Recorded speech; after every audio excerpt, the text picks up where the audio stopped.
Salutare tuturor! Sunteți pe canalul Distracție cu Eva Maria și astăzi o să desenăm cât un element. Bun. Mama o să ne zică ce trebuie să desenăm. Noi o să începem să desenăm ce mai frumos. Victoria nu se bagă. O să desenăm un căluț cu o coadă foarte, foarte stufoasă și bine aranjată.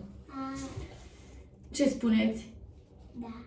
Hai să Și începem. la acest video avem peste 10.000 de like-uri. Mama, nu mai cere like-uri. Hai, Nu. vreau și eu să desenez. Nu. Hai, Nu. eu vreau să desenez un cal. Hai, Eva, începe.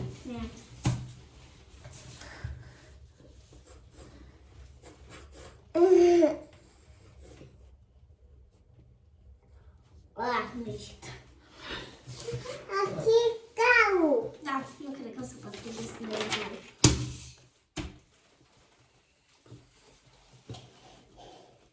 Hai că de data asta, dacă îmi iese și mie.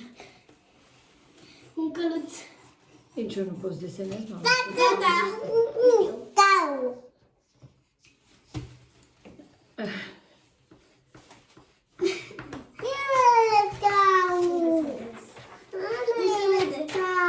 Wow, ce cal a făcut Victoria!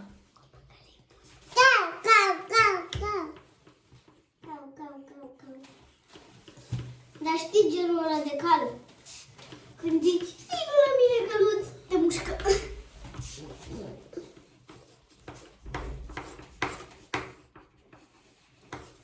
Așa. E o coadă foarte stufoasă, nu? Wow! Și acum a venit tata în vizită. El e juratul nostru care ne zice ce este bun să desenăm. O coadă foarte, foarte lungă, când am văzut ce. Gata, calul meu! Da, picioarele. Completează un pic și Victoria. Așa. Pupa. Nu e buba, e o cojiță. Așa. Pupa.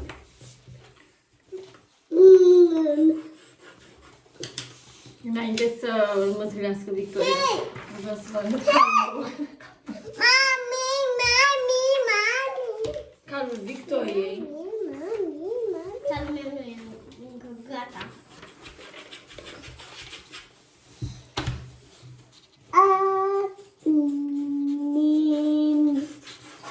Dacă apropo... Hai, mami, că plictisim publicul. De ce?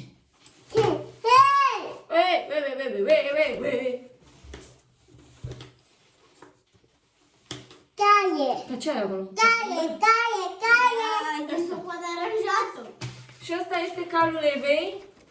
După cum se vede, are o coadă super aranjată, are și o fundă acolo. E wow! Acum, haideți să desenăm Trecem departe. Ce frumos. un fluture. Fluturi mari. Dar nu numai lucruri de fete și lucruri de Desenează băieți. un fluture. Da? Așa. Nu știu să desenez. Păi de o mașină orice. Desenăm un fluture și o mașină. După aia desenăm mașină. Nu, hai să desenăm pe aceeași foaie, da? Ca după aia să terminăm. Și o minge de fotbal. Hai. Fluturele.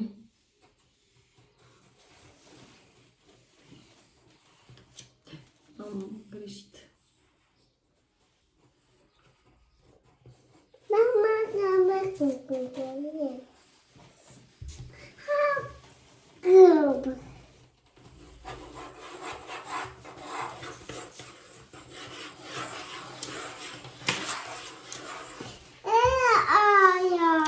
Uite, asta e un fluture, mami. Wow, ce desen! Uite, desenezi un fluture aici. Da. Așa, desenează și tu unul. Oh, ia. Ne vrem ea. După care o minge de fotbal. Ziceai o mașină. Ai desenat mașina?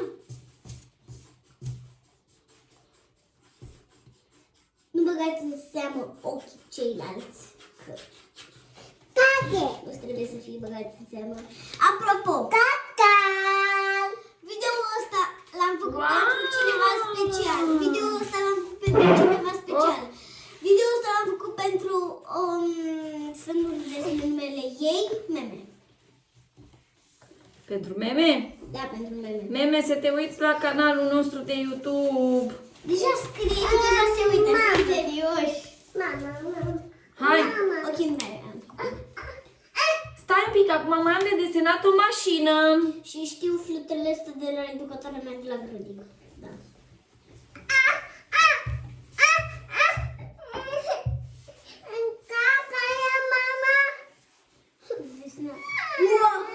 Hai la tati, hai. Mingi de fotbal. Hai la. Vrei la mama? Mama. Hai să-ți arăt o jucărie. Așa? Hai să-ți arăt o jucărie. Așa.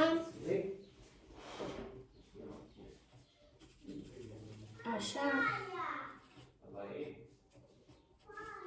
Așa. Și așa. Minge de fotbal la mea e gata, mașina mea e gata.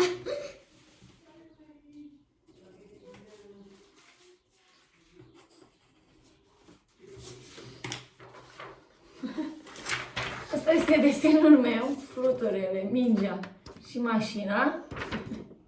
Acum este desenul. Stai, după aia vine juratul și ne zice care este cel mai frumos desenul. Dar eu spun să nu mai avem jurat, pentru că toate desenele sunt superbe. O să ne zică copiii în comentarii. Da. Cine e mai fain? Al lui Eva e mai fain.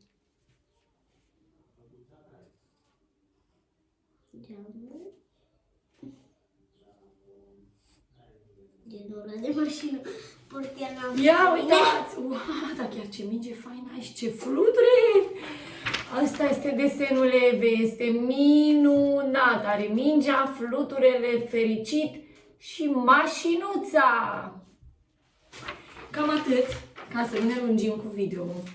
Eva vrea să vă spună ceva, să vă salute. Da. Și mai e pentru cineva video ăsta, pentru educatora mea. Cum mă cheamă? Arcadi. Nu, poate nu vrea să-i spunem numele, așa că pentru educatoarea ta. De la grădiniță. A, pentru Flori? Da, și pentru din clasă. I-am învățat să fac fluturele și Meme. Am zis că îi fac multe videouri pentru ea, deci când mai e timp. Hai, salută copiii Da. și ce să le zic, să deseneze și ei cu tine, nu? Da. V-am pupat! Ok, cine mă știe să deseneze cu mine? Doar cine mă știe. Ei, da, mama, crezi că te știe lumea pe internet? Nu pe internet, Andrei Laureanu. Nu le mai spune numele, poate nu vor. Hai! Ne. Pa, pa! Pa!